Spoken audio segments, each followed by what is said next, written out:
Commemorating his Shahada, which was on 25th of Muharram. Imam Zayn al-Abidin alayhi salam said,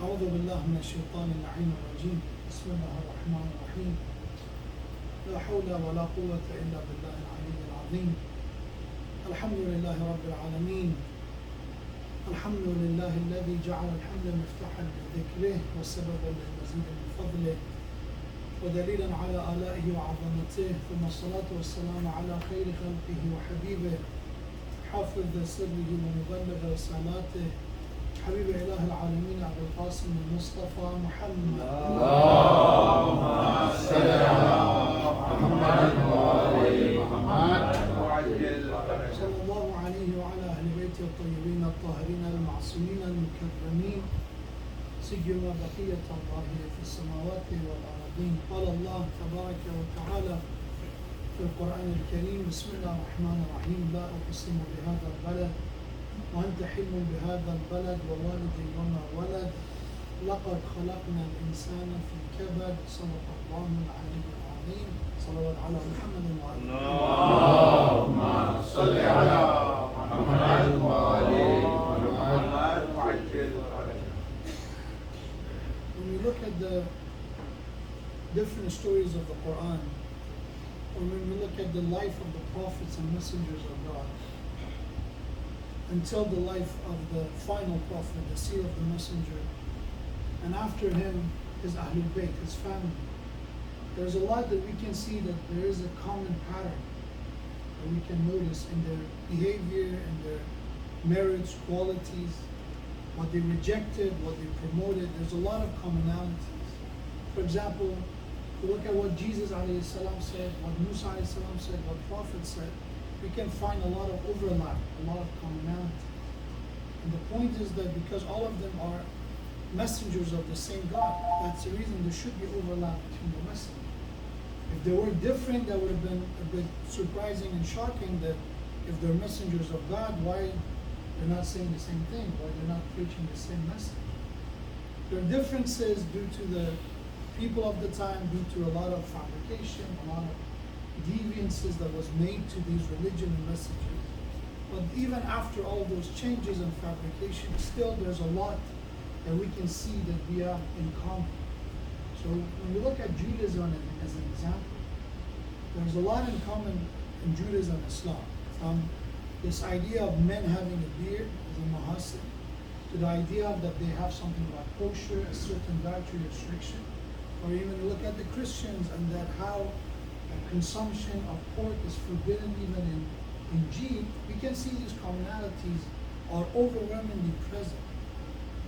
And that's why when we recite Ziyarat of Imam Musa alayhi salam, and Ziyarat al-Warith means the one who's an inheritor. So Assalamu alayka ya Waritha Adama Safwati, the one who inherited the legacy and the message of Adam alayhi salam, and we mention Ulul Azm, those prophets that are well known as Ulul Azm prophet, the possessor of the strong will. They are the one that Allah said that Imam Musa alayhi salam is Warith, is the inheritor of the same message. But the one I want to talk about, we have a limited amount of time, is that one thing that Quran emphasizes on is something that also we can see as a pattern in the life of all these prophets and all these individuals that they are divine leaders. Is this ayah from Surah Balad, the verses are recited. So Surah Balad, Allah started with oath, with qasam. So He says, Bismillah ar-Rahman ar-Rahim, La uqsimu bihadha al-balad. So the word La uqsimu, there's two different opinions. The word La is negative, is negating something. So qasam means oath, you swear. La uqsim means I don't swear. So there's two tafsir. One is that when Allah says La uqsimu, He wants to say something is so obvious it is not even necessary for me to use qasam. So I don't even do qasam. La uqsimu. And what is being the subject of the oath? Bihadha al-balad, to this city, which is referring to Mecca. A city that was sacred even before Islam. A city that Prophet Ibrahim alayhi salam, the father of all Abrahamic religion, established the structure of Kaaba. So it's something obvious that even the pagans, the idol worshippers, consider it a sacred location, and the territory of Mecca was holy. So Allah said, لا أقسم بهذا البلد. I don't even, it's not even necessary for me to use an oath, but I swear by this city, the city that is Mecca. وأنت حل بهذا البلد. And I swear by you, O Prophet, that you're the one who's residing in this city. So now he's going to the status of the Prophet, that he's the subject of oath himself. وَوَالِدٍ وَمَا وَلَدٍ. And I swear by the father and son. There's two opinions that are referring to Adam alayhi salam, and the sons referring to the offspring of Adam, including to us. So Allah said, I swear to all the mankind, from the forefather to their children. And some say it's referring to Ibrahim and Ismail as a father and son. Regardless, they are, I think, including in the first definition. When you say, I swear by the Adam and the sons of Adam, Prophet Ibrahim and Ismail are included in that qasam. So there are three qasam. By the city of Mecca, by the Prophet who is residing in the city, and by all the ancestors of Prophet and all the children who is coming from the descendant of Adam alayhi salam. So what is the message? So Allah is kind of preparing us. It's kind of this creating this momentum to say something so drastic and important. So Allah uses three qasam to say what? وَوَالِدٍ وَمَا وَلَدٍ. And then Allah says the message.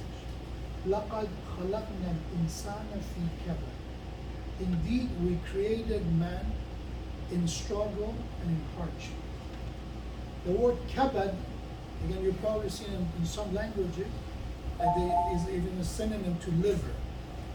So kabad means jigar, as we say, probably orderly call it jigar. It's a part of the body that, again, is usually, if it's suffering, if it's painful, is related to this ayah that referring to the difficulty and challenges of man.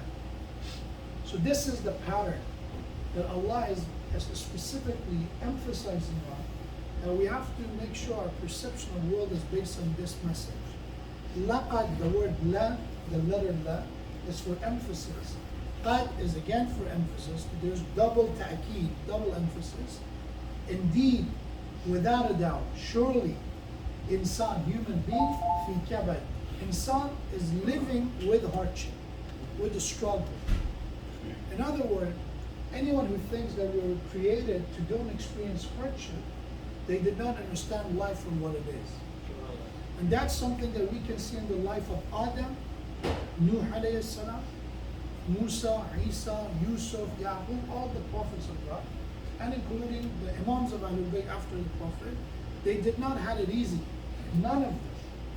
And when we refer to the Imam of our time, the one who's in occultation, imagine we are a generation after generation of people who are expecting an Imam to come. And sometimes for people say it's so difficult to wait during the time of occultation. This sabr and patience is so challenging. And imagine how difficult it is for the Imam of our time to be in this long amount of time, because he's the one who's ready. When people are not ready, we believe one of the philosophies of occultation of the Imam is that the Imam was ready from the beginning. But all the 11 infallible, they were killed and martyred by the hand of mankind.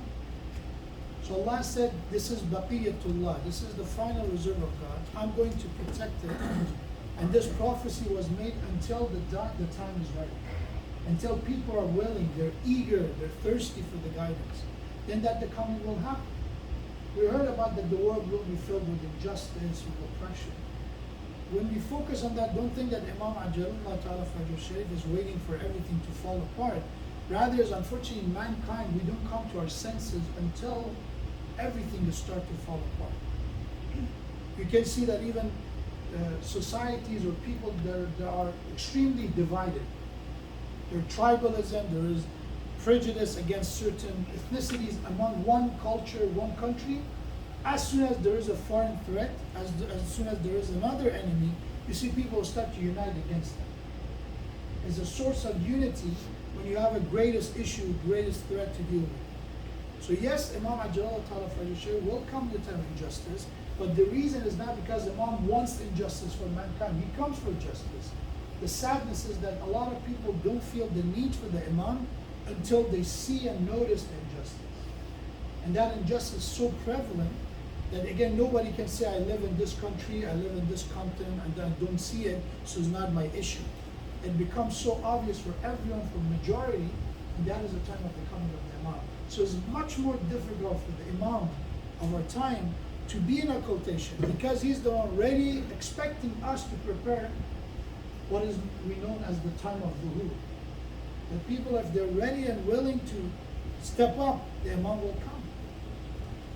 So the hardship is never something that was strange with the life of Imam alayhi salam. Specifically when we talk about Imam Zain al-Abidin alayhi salam. اللهم صل على محمد وآل محمد وعجل فرجه. That is so noticeable in his lifetime.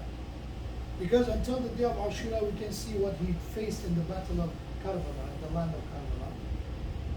But after that, there's 34, 35 years of additional suffering, additional struggles and hardship of our fourth Imam. So to assume that somebody who is connected with God, you will not face any difficulty, is not understanding religion properly. Even again, if you put aside religion, you will see many philosophers, many thinkers will tell us this, that the life of mankind is with suffering. Is part of our life is to struggle and suffer. That happiness finds meaning when there is sadness. Joy finds meaning when there is grief. Without it, truly there will be no joy. The opposite are the ones that they are empowering one another. That's why crying is important. If somebody is incapable of crying, we call them they're not healthy. They're not mentally well if you're not able to cry at the right time. If you're not able to smile and laugh at the right time, again, you're not balanced. So we need them at the right time. They should be with each other. As Quran said, Allah subhanahu wa ta'ala is the one, أَضْحَكَ وَأَبْكَى. He's the one who enables us to laugh, and He's the one who enables us to cry. To experience this a spectrum of different kind of emotions is part of the amazing complexity of our creation. So what I want to say in this lecture, number one, sometimes our perception, understanding of life is wrong. We have to fix that. Because Quran after 3 qasam and 3 oath said you have to change your mind. You should stop thinking that the life without any hardship is going to happen. Life is with hardship. We have to teach that to our youth. A youth that expect a life that is no challenge. Everything is ready. You can take a quick retirement. You can go enjoy yourself. Which is fine that to enjoy. But to think that that joy could be continuous is a false promise. Is not going to happen. And that is something we have to first understand to change our attitude toward the event around us. Because let's say if I'm a young person, we expect everything to be easy, that there is no suffering, there is no pain. As soon as there is a situation that I'm being faced with a challenge, with a difficulty, with suffering, what happens? I lose hope. Despair takes over. That's what happened after Shahada of Imam Hussein. We have that after the Shahada of Imam Hussein, many people of the area, including Medina, they lost their faith. They were saying that if the grandson of Prophet was killed, if the master of the youth of paradise was killed so brutally, and his family went into captivity and nothing happened, there was no strike from the heaven to destroy the killers of Imam Hussein, nothing drastic take place. What's the point of this religion? Where is God? Why God is silent? As you can see, it's very common even today that say God is silent when He watches the war, the famine, the massacre. The same happened in post Imam Hussein era. To a degree that the city of Medina became the center of fasad. The people in Medina, you will walk by and they were singing and dancing. People will start to go to nihilism. They start, they didn't say, oh, I don't believe in God anymore, but they stop practicing faith. Why? Because they lost hope. And kind of a despair take over society. Why that happened? Because the perception was, if you're with God, there should be no suffering. You're good. You're the master of youth of paradise. So somehow there should be some magical power protecting you. But Allah gave us the story of Quran. said Yahya alayhi salam. Yahya is one of the stories that is similar to Imam al-Hussein alayhi salam. He was killed, he was beheaded, he was again mutilated. He was a prophet of God. And Allah subhanahu wa ta'ala says that a story that because you're a messenger of God, you're not immune from torture, from injustice. It is fine to not accept to say, okay, life is suffering, I should not do anything about it. That's not what I'm saying. When suffering happened, when a struggle happened, the point is that you resist. You try to stop it. That's why Imam Salam did. He didn't say, okay, come and kill me. I'm going to be here waiting for you. He and his companions, there were few, but they resisted to the degree that you have hundreds and hundreds of enemies were defeated. It shows that it's not someone who's let humiliation take over and the struggle take over and get the best of you. Rather, you struggle and you resist. But if there is a suffering, you should do something. It's about how you counter that suffering. And Quran said the counter of suffering is istiqamah. إِنَّ الَّذِينَ قَالُوا رَبُّنَا اللَّهُ ثُمَّ اسْتَقَامُوا تَتَنَزَّلُ عَلَيْهِمُ الْمَلَائِكَةُ. Those who are truly connected with Allah subhanahu wa ta'ala, that they say our Lord, our protector is Allah, they persist, they hold their grounds, they do istiqamah. They're not easily giving up. And that's what we see in the life of Imam Zayn al-Abidin alayhi salam.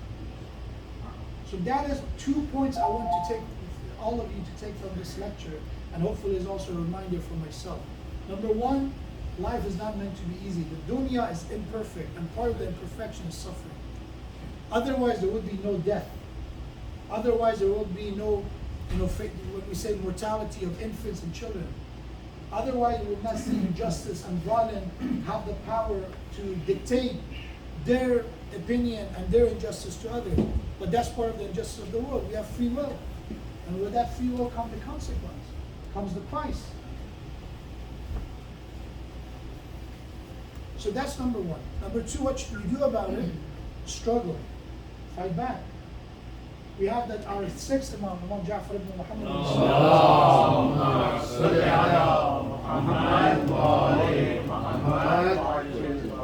He was sitting with his companion. I mentioned this riwayah, but this is a lifestyle lesson, because sometimes we lose that criterion at a standard. We unfortunately get kind of leaning toward one direction. Look at the balance. Imam was sitting with his companion, and as he was sitting, every few minutes Imam was leaving them, asking him excuse, and go to the room, the next room, and would come back. And it was obvious that Imam was kind of anxious, that he's worried. So this happened a few times. But after a few times, Imam alayhi salam sat down, and this time Imam was calm. No more sign of anxiety. So they asked Imam alayhi salam, can we ask what was the reason that you were going back and forth? Imam said, one of my children was ill. He was sick. So what I did, we called for a tabib, for a doctor to come. He was checking on him. I was making sure that the tabib came. We were attending to him. So they said, okay, what happened? Now that you sit down, everything is well. Imam said he passed away. Inna lillahi wa inna ilayhi raji'un. He said, Inna ahlul bayt najza' qabla al-musibah wa idha waqa'a nasr. Indeed, this is the tradition of ahlul bayt. This is how we live. That we struggle, we go around, we're anxious before the musibah happens. We do everything to avoid it. Imam was saying, did talk to the enemy, right? He multiple times put them in a position to don't do this, don't. He did not initiate the battle. He asked them to let me go back to Medina.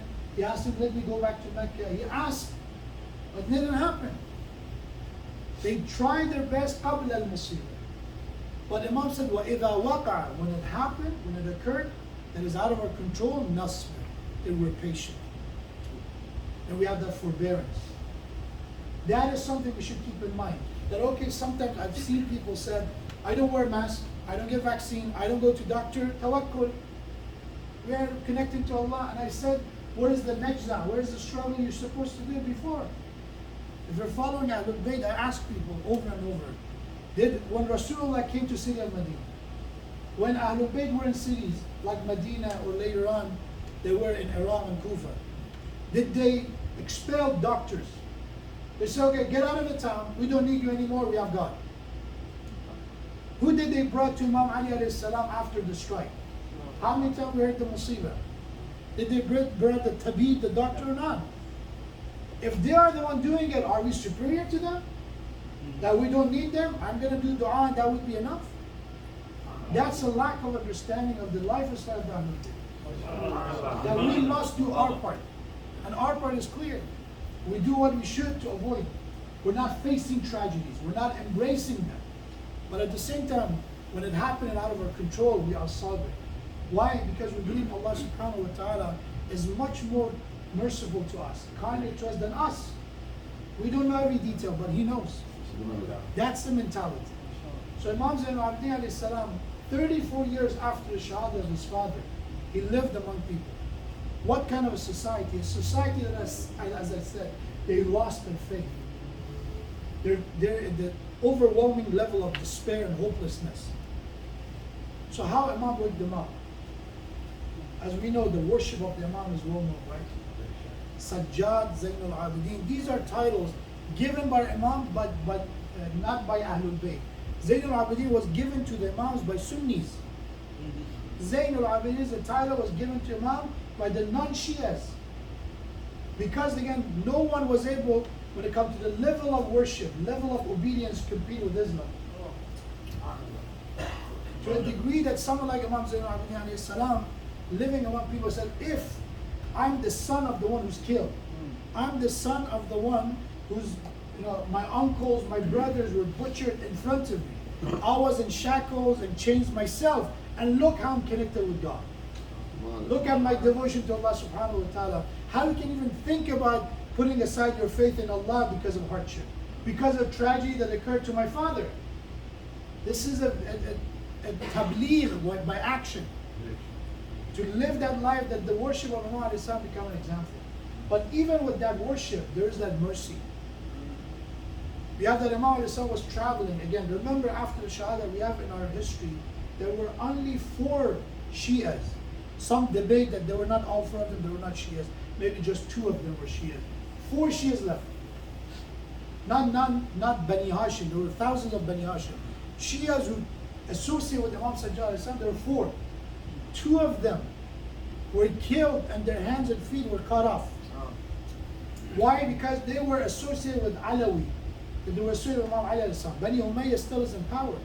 Don't assume because Imam Hussein was killed and suddenly overnight Bani Umayyah fell and suddenly everything become, such a stable situation, safe and secure position for Shias. No, it still continues. To a degree that Imam Zain al-Abidin alayhi salam just opened the door for everyone to come, including those who are poor and needy. That's the generosity of the Imam. And among them, maybe 1 or 2 Shias are able to come to see Imam alayhi salam. And Imam will warn them, do not associate yourself with us directly, otherwise you will be tortured, otherwise you will be persecuted. That's a level of intimidation.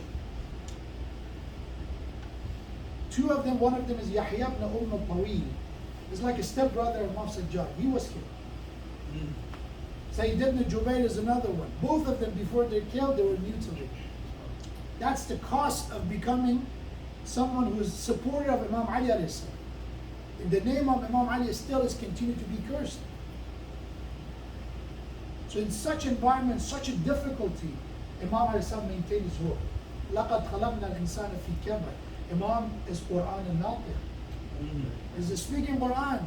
He's the embodiment of Quran. So if we recite that Quran says, human being, we were created with hardship, we understand it. So it's not being off guard or shocked or surprised at why there are calamities or why there are these positions that we're being placed in, that we're suffering. He's not shocked. He knows part of this life is ups and downs. And we have al-bala'u lil-wala. Sometimes the higher your iman is, your struggles are to that degree. It's like if somebody's in elementary level, the test they get for somebody who's there, they taking a test for GRE will not be the same. For a test for an imam, for a prophet is in a different level. We will not be tested in that level, but they will be. And that's why their merits and their performance is the reason Allah chose them. It's not that, okay, like, all due respect to our Ismaili brothers, to other school of thought, sometimes we have leadership that, okay, follow this individual, he is the one who's leader, right? Don't look at his action. Don't look at his performance. He is the leader. In our religion, that's not the way. In our religion, you go and Imam, look at the taqwa of the Imam. Who is afdal in quality, in jihad, in knowledge, in eloquence than Ali alayhi salam? Even after the Imams of Ahlul Bayt, when it comes to the mujtahideen, marajih, right? We said, look at the mujtahid. Who is the a'lam? Who is the most knowledgeable? It's not because I like his name, not because he is Sayyid, not because he's from Iran. None of them matters. A'lam, who is the most knowledgeable. And second, taqwa, who is the one that is pious, virtuous. It's a meritocracy based on merits, not based on because of bloodline we're going to follow this. That's why Ahlul Bayt, not every Sayyid is Ahlul Bayt. All due respect to our Sadat, all I can say is that we must honor our Sadat, but Sadat are not Ahlul Bayt. Ahlul Bayt is Muhammad sallallahu alayhi wa sallam.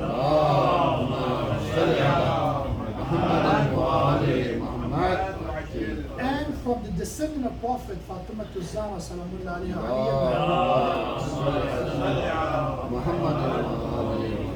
and the 12 Imam of Ahlul Bayt. These are the Ahlul Bayt. They are the one that Allah purified them, cleansed them, prepared them for the task. The rest of us is based on the merit of taqwa, based on knowledge. That's the criteria. So Imam Zain al-Abidin in his lifetime of worship, he taught a lesson that you should not lose hope. You should understand your connection with Allah. Number one is that it's not based on your hardship. Number two, if you worship God, it doesn't mean you will not have it difficult. Don't think that only Allah give a difficult life to the sinners. That was never the purpose. It's exactly opposite. Sometimes Allah give opportunity to sinners. What is known as istidraj. What is istidraj? Allah says some people, we give them signs. We warn them and they ignore and ignore. We leave them on their own. So they do whatever you want. You want to commit sin? I'm not going to send you a warning. You're not going to be sick. You're not going to have a financial issue. Go continue on your mistakes. If you're loved and you make a mistake, Allah is there to say, what are you doing? Remember, you're not here forever, a sickness comes. Remember that you're not here forever, another difficulty comes to your way. So, a punishment of Allah is not the definition that if you are good, Allah will not give you difficulty. That's not the promise. If you're bad, Allah will punish you. That's not the promise. That's Qiyamah. That's Qiyamah. In the day of judgment, everything will fall through. That's فَمَنْ يَعْمَلْ مِثْقَالَ ذَرَّةٍ خَيْرًا يَرَهُ. For those people who think if I do my namaz on time, if I fast in Ramadan, if I do Majlis or al-Bayt, then I don't have any problem. I ask them, what was the, God forbid, the mistake of Imam Hussain that he faced so much difficulty? What was the mistake of Rasulullah that he faced suffering and abuse and torture and his daughter was martyred? What was his mistake? So it's not the mistake that causes the problem. It's the challenges of life, the free will, the tests and trials of life. And if you're not being tested with bala and difficulty, we should not be happy about it. When Musa and Bani Israel prayed for defeat of Fir'aun, how many years it took them to defeat Fir'aun? Anyone? 40 years. Fir'aun was in power, 40 years it was stranded. After 4 years, Allah answered the dua and the Fir'aun was defeated. Does it mean for 40 years Fir'aun was not bad? Fir'aun was good? Bani Israel were not doing dua? That's why in Sayf Sajjadiyya, Imam Zain al-Abidin said, Ya Allah.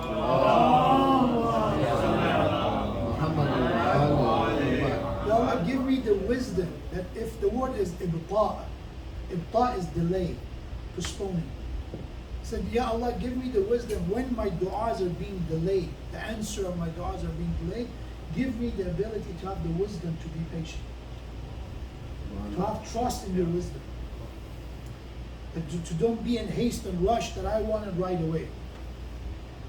The same way that Allah did not give to Bani Israel what they wanted right away. The same way Allah did not answer even the event of Karbala.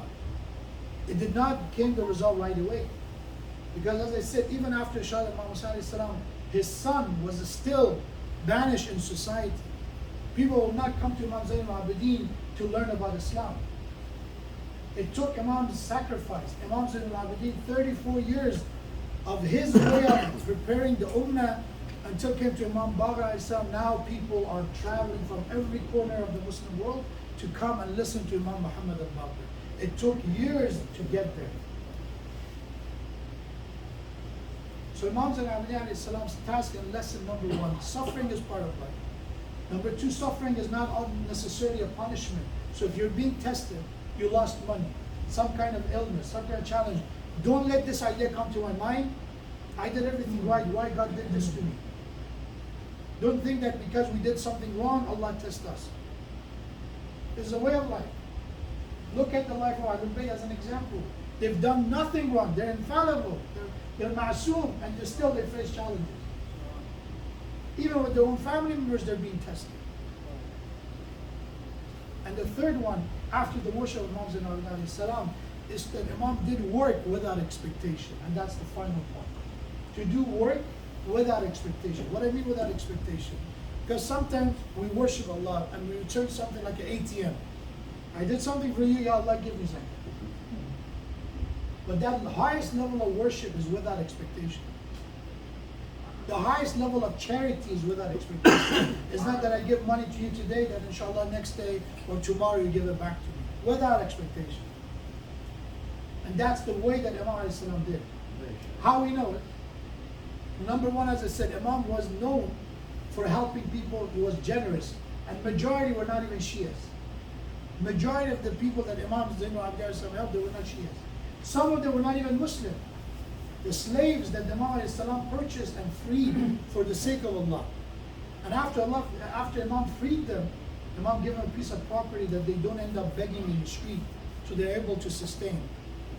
They're able to continue having a job, a place for their own, that they can invest in. Without expectation. Of course, when you give it, Allah subhanahu wa ta'ala says that mankind, in most cases, maybe were ungrateful. But even after the majority, there are people who are still grateful. That's the way we see that the message of Ahlul Bayt start to spread more and more in the world, to the non-Arab world at the time. Through those slaves that Imam a.s. freed, and some of them returned to their own country. If you go to Medina today, the last time I went to Hajj, we went to see the Shia community in Medina. And the driver was taking us around. He's from an African descent. But for generations he has been Shia living in Medina. I don't know for sure if his ancestors goes to the time of Imam, but he said for generations we were in Medina, we are Shias of Medina. And they're a minority. So this is something we should know about the work without expectation. Setting an example with action. We have the people who are traveling with Imam Zain al-Abidin to Hajj. Again, they don't recognize Imam Zain al-Abidin. They didn't recognize Imam Hussein alayhi salam. And he was the master of the youth of paradise according to the Prophet. And they saw Imam Hussein being on the shoulder of Prophet. And still they didn't care. Do you think they would care about Imam Zain al-Abidin, the son of the master of the youth of paradise? But Imam established a message. This message that religion still matters. That this nihilism, this pleasure-based ideology is not going to help. And as a nature of mankind, we love goodness. That's our fitrah. We have ideals, and we like to imitate ideals. Why our kids love Superman and Batman, right? They're fictional characters, but they're ideal. They're ideal of power, of justice, so they like to imitate it. As even grown-ups, we're the same. So that's why when somebody does something good, even if they cannot do it, we love to just observe it. Mm-hmm. So we have that when Imam Zain al-Abidin was praying, people would come and just stare at him, observe and enjoy just looking at him. They heard that he is Zain al-Abidin, but just looking at him was amazing. If you can call it, a contemporary example of that was Ayatollah Bahjat. Ayatollah Bahjat, again, is well known, but again, he did not have as much as book as other scholars. But what he was known for was his taqwa. A man that, again, physically was not big, a small guy, very old. But the thing about it was that when he was coming to Imam Rizal's ziyarah, and he would pray. He would in the corner and start praying for hours. And we would see people, hundreds of people come to just watch him.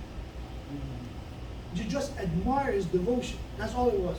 He was not giving them money. He was not handing anything.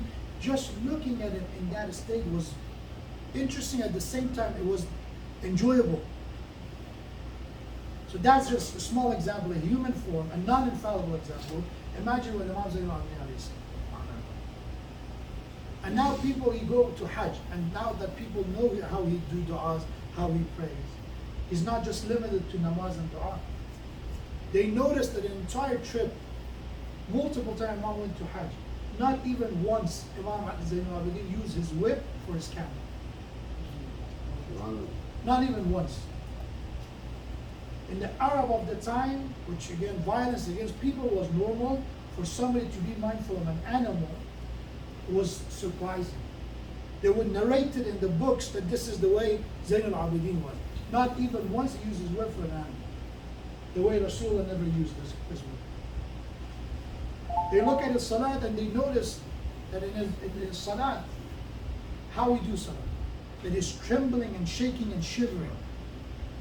And it's not just pretending. Because if you pretend 1 day, 2 days, 34 years,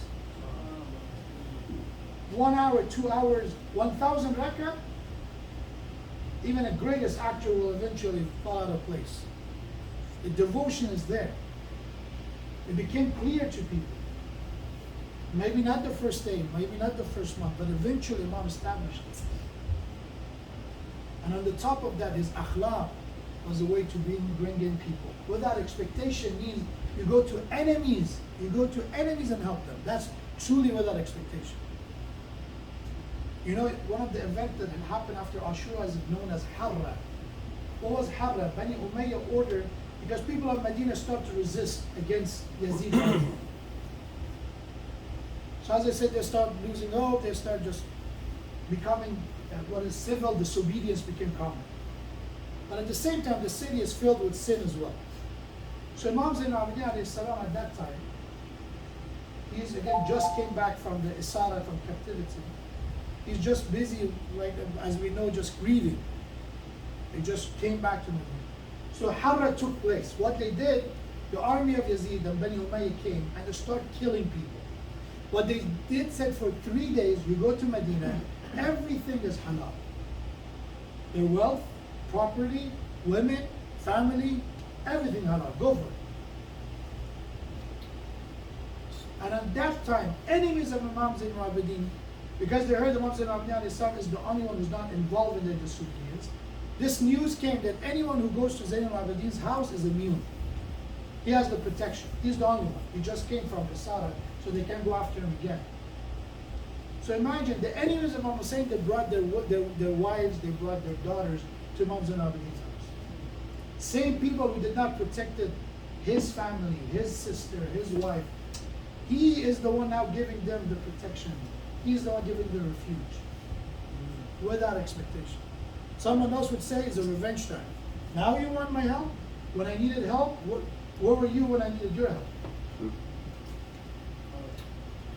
And you have that their daughter said, we felt even safer in Zayn al-Abidin's house than our own father's house. That's the way he took care of them. Until the bloodshed was done. The governor of Medina, he's the one who tortured Imam Zayn al-Abidin. He's the one who was spying on Imam Zayn al-Abidin. We have that sometimes, again, as you know, dictators are one day in mood, one day in rana, typical of every dictator. So they go against the governor of Medina, and what they decided was to punish him in public. So they brought him to the center of the city, and they said, anyone who has any issue, any debt, you can come and settle with him. So people would go and slap him, punch him, throw a rock at him. And now Imam Zayn al-Abidin came and saw him. And they said, okay, he did the worst to him. So if anybody has any grudge, any history to settle, it's him. So we had that he approached him. And I said, Allah is my witness and I don't want to see you in this place. And I don't want to see this humiliated. I don't want to see your hand tied. And you look at the enemies and look at the other people who are in line to come and slap him or just basically settle their score with him. He looked at him and said, anyone who likes me, anyone who respects me, please forgive him. That's the level of Imam's akhlaq with his enemies. And these are the examples. That the life of suffering should not make us bitter. Because I suffered, other people should not get that suffering. That's not the mentality. If anyone faced challenges and bitterness and difficulty was him. And look at it with animals, how is his attraction? With people, how is his attraction? With enemies, how is his attraction? So that's a summary of today's talk. Remember, لَقَدْ خَلَقْنَا الْإِنسَانَ فِي كَبْدٍ. Not to just accept it, not to cave in, to resist, to fight, to know how to deal with it, to change our worldview. And inshallah, with the examples that we have, such as Imam Zainal Abidin alayhi salam, we pray to Allah subhanahu wa ta'ala we be able to have the sabr, to have the ability to endure the challenges, to have the resilience to come back from the challenges, and inshallah increase our iman through passing these trials and bala, inshallah. Let's say as-salam to our fourth Imam. Just imagine you are in the Majlis of Azza of Imam Zainal Abidin alayhi salam. In a grieving Majlis, be like someone who's mourning. So in order to do that, put your head down. That is one of those attitudes we want to keep in mind. The sahib of this Majlis, the host of this Majlis, we believe is his son Imam of our time, Ajjallah Ta'ala Sharif. And if you imagine that we are sitting in front of Baqi Cemetery, a place that was demolished, that even the body and the grave of Imam was a threat for the enemies of Ahlul Bayt, that they did not even let their graves to be by itself. Imagine we're sitting in front of Baqi soon, inshallah, once it's rebuilt. And once, inshallah, no other Suud will interfere with us. Let's say salam, may Allah, inshallah, convey our salam to all of the Imams who are buried in the Baqi, especially our fourth Imam, Imam Zainal Abidin, inshallah. Bismillahir Rahmanir Rahim. السلام عليك يا علي بن الحسين يا زين العابدين يا ابن رسول الله يا حجة الله على خلقه يا سيدنا ومولانا إنا توجهنا واستشفعنا وتوسلنا بك إلى الله وقدمناك بين يدي حاجاتنا يا وجيها عند الله اشفع لنا for the shifa of the mareez يا وجيها عند الله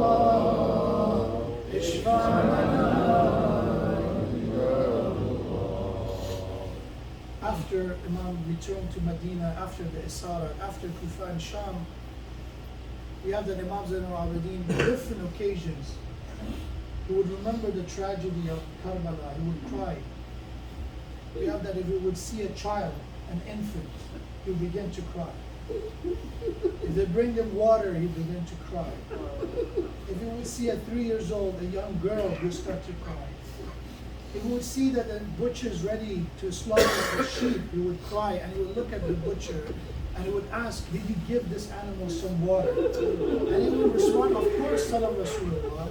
Any creature of God is deserving to be watered and to quench their thirst before death. And he would cry and said, how is that even possible? That every creature of Allah is not going to die thirsty, but my father, my uncle, and my brother, in the day that they were martyred, I looked at them with the thirsty lips, they went to the battle. And they asked Imam Zainal Abidin alayhi salam, O son of Rasulullah, which moment was the most difficult moment? Was it the moment that they brought Ali Akbar alayhi salam back to the tent? Was it the moment that you heard your uncle Abbas, he called for your father Hussein? Was it the moment that you saw Ruqayya in Sham? But Imam Zainal Abidin responded, the most difficult moment for Ahlul Bayt was Ash-Sham, Ash-Sham, Ash-Sham. And they asked him why. He said, because our Ahlul Bayt, we are the family of Shahada. My grandfather, Amir al-Mu'mineen, was martyred. My uncle, Hassan al-Mushtaba, was martyred. But for us, it was the first time that we become asir. That they put us in chain, our women and our daughters, they were showcased and they were prayed in the city. As they brought us to the city of Sham, they make us wait outside the gate of Sa'ad. And as we entered, they start clapping, they start celebrating.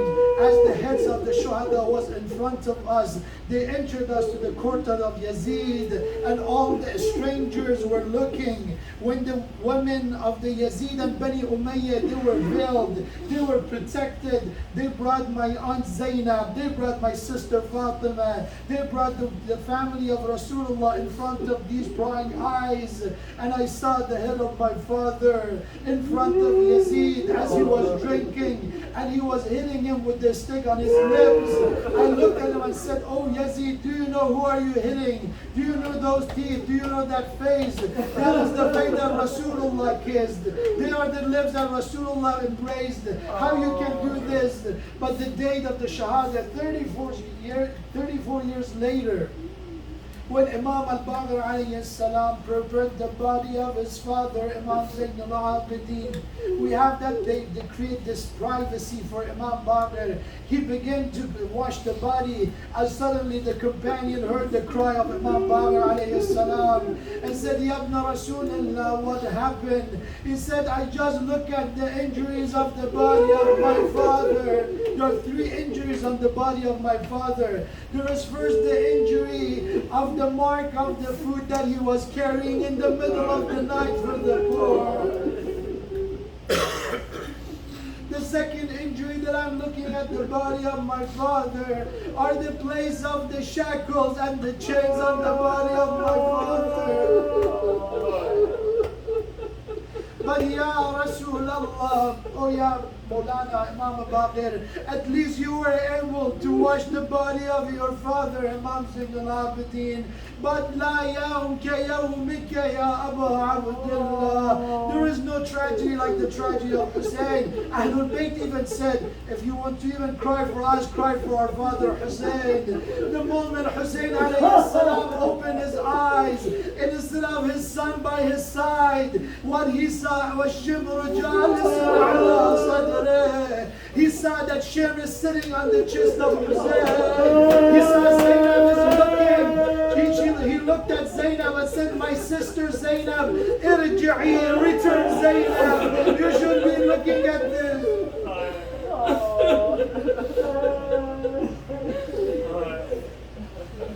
وعلى لعنة الله على القوم الظالمين وسيعلم الذين ظلموا أي منقلب ينقلبون. يا رب الحسين بحق الحسين اشف صدر الحسين بظهور الحجة. اللهم إنا نسألك اللهم وندعوك اسمك العظيم الأعظم العز الأجل الأكرم بابا عبد الله الحسين وأولاده وأصحابه، استجب دعواتنا يا الله يا الله يا الله يا الله يا الله يا الله يا الله يا الله يا الله يا الله يا الله يا رحمن يا رحيم يا مقلب القلوب ثبت قلوبنا على دينك. Allah, by the honor of Imam Zayn al-Abidin alayhi salam, our first and most important dua is hasten the return of Imam of our time, Imam Sahib al-Asr al-Zaman. Ya Allah, by the honor of Imam Zayn al-Abidin alayhi salam, all those who are ill, all those who are marees, especially the marees of this household, by the honor of Imam Zayn al-Abidin alayhi salam, grant him relief and shifa. Ya Allah, by the honor of Imam Zayn al-Abidin alayhi salam, grant all of us the tawfiq of ziyarat of Madinatul Nabi, Baqi Cemetery, and ziyarat of Ahlul Bayt. By the honor of Imam Zayn al-Abidin alayhi salam, grant us the joy of ibadat and worship. By the honor of Imam Zayn al-Abidin alayhi salam, forgive the soul and bless the soul of all of our marhumeen, especially the marhumeen of the sponsor. Ya Allah, by the honor of Imam Zayn al-Abidin alayhi salam, all the mazloom, all those who are oppressed in the world, especially mazloomeen of the Shia of Ahlul Bayt alayhi salam. Ya Allah, protect them and return the zulm of the enemy to themselves. Ya Allah, by God, Imam alayhi salam, protect us from misguidance, our children, our descendants, and our children and descendants of us. Don't leave anyone to be faithless. Don't let anyone to be enemies of Muhammad and all of Muhammad. Ya Allah, by God, Imam alayhi salam, accept all our a'mal, our efforts, our azadari, our mourning during the month of Muharram and Safar, and make them inshallah to be a reserve and saving for the day of judgment of Qiyamah, inshallah. وإلى أرواح المؤمنين والمؤمنات وللشفاء مرضانا رحم الله لمن قرأ الفاتحة مع الصلاة. اللهم صل على محمد وآل محمد.